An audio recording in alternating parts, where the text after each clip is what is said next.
નમસ્કાર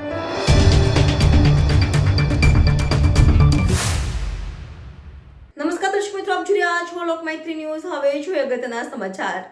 વડોદરા ખાતે zone 3ના police station વિસ્તારમાં મેન્ટર પ્રોજેક્ટ અંતર્ગત એક સેમિનારનું આયોજન કરવામાં આવ્યું હતું. વડોદરામાં ઝોન 3ના પોલીસ સ્ટેશન વિસ્તારમાં મિલકત સંબંધી આરોપીઓના મેન્ટર પ્રોજેક્ટ અંતર્ગત એક સેમિનારનું આયોજન કરવામાં આવેલ હતું.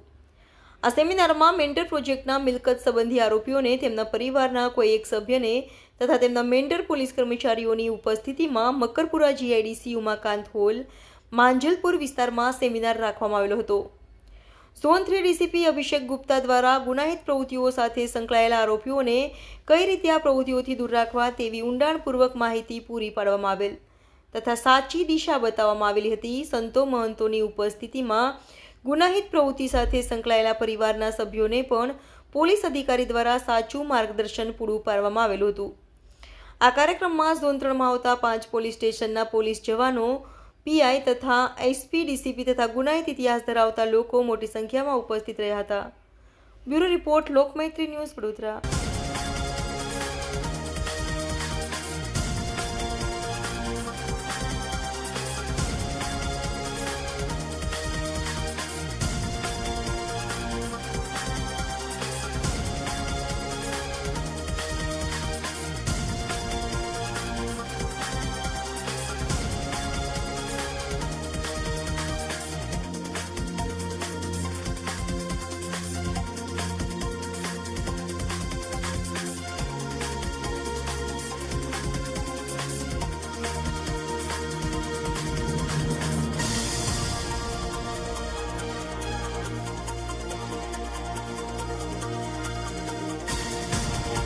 આપણા ગુજરાત રાજ્યના ડીજી એન્ડ આઈજી સાહેબની એક નવી પહેલ છે પ્રોજેક્ટ મેન્ટર.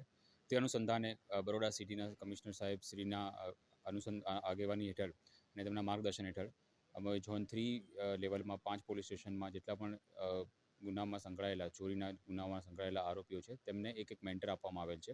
અને તે તમામને તેઓ તેમના જીવનમાં આગળ ચોરીના બનાવો છોડીને જીવનમાં સારા કર્મો કરે અને જીવનમાં પોતાના પરિવારજનો માટે કંઈક સારું કામ કરે અને વિકાસ કરે. તે માટે અમે સ્વામિનારાયણ સંપ્રદાયના સ્વામીજી વિવેક સ્વામી અને વેદાંત સ્વામીજીને આમંત્રણ આપ્યું હતું અને તેમણે તેઓ લોકોના જીવનમાં સારા કર્મ કરવા માટે અને આગળ વધવા માટે ખૂબ જ સારું લેક્ચર આપ્યું છે, જે બાબતે આજનો પ્રોગ્રામ રાખવામાં આવેલો હતો.